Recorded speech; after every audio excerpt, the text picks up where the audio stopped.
morning. Today we are going to be working on our sky color for our silhouettes backgrounds. Now, you have a choice between a warm color palette or a cool color palette. The reason that while I'm suggesting that you either stick with warm colors and cool colors, I know sometimes that the sky does still have the blue and the yellow with it, but the problem that happens, what happens when we mix blue and yellow? Yes, we're going to get green. So there are ways around that when you're painting. You can paint blue and then let it dry and then go in with your yellows and your oranges. But for simplicity's sake, today you guys will choose between your cool color palettes and your warm color palettes. Now, I'm using this finger paint paper here as a backdrop for my papers, and I appreciate if you guys would do the same today. Now, as far as brushes, we're going to use this large wash brush in the red. I'm not sure if I have enough of the large ones for you guys, so if you want to use the angular large orange brush, that'll give you the same effect as well. So you're going to have your piece of paper. It's up to you whether your landscape is going to be horizontal or vertical.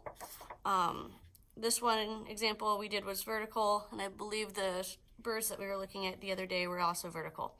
So what I'm going to show you is what they call the loaded brush technique, and it is basically just what it sounds like. You're going to start with your darker colors on top and you're going to go lighter to the bottom, but you're going to go ahead and you're going to load up your brush with multiple colors. So you're going to grab some red, you're going to grab some yellow, orange, you're going to grab that yellow, and so you see there's brushes kind of layered with all the different colors. So when I go to put that on, it's automatically going to blend. And so if I pick up some more yellow, I can get the edge of that there. Now you notice as I'm coming down, the paint starts to come off my brush. So instead of dig in and dry, remember our paint brushes are like ballerinas. We only want to paint with the tippy toes. Then we're going to go back in, we're going to grab some red, we're going to grab some more of that orange, we're going to throw that yellow on there so our brush is fully loaded with paint, and then we can go down. Now, as we move down the page, we keep adding more and keep loading our brush up with lots of colors. As we move down the page, we're going to want my sky to go from a darker red to a lighter orange. So about halfway down or so, this next time, I'm just going to grab orange and I'm just going to grab yellow. And I'm letting the colors kind of mix on the paper. Now, if I keep painting over and over against the same thing, I'm going to lose the little lines of the red and the orange, and I'm just going to end up with one shade. So we don't want to fully mix the colors. We want it to look like the colors are kind of blowing in the wind. And now, if you get down here and you want to add some like white and kind of bring that up to be a little bit lighter even, you can do that. So we're just going to pick up the rest of this orange, we're going to pick up the rest of this yellow, and we're going to paint all the way down. Now, if I decide that I don't like something, or maybe I think that, there should be a little bit more red in here, I can add that and put that in. All right. I'll put in the yellow at the bottom. I think I might need a little bit more yellow in this. So I might want a little bit more yellow in this. So I can bring that yellow, oopsies, back all the way through and put it where I want. If I want to clean off my brush, I can on this piece of paper.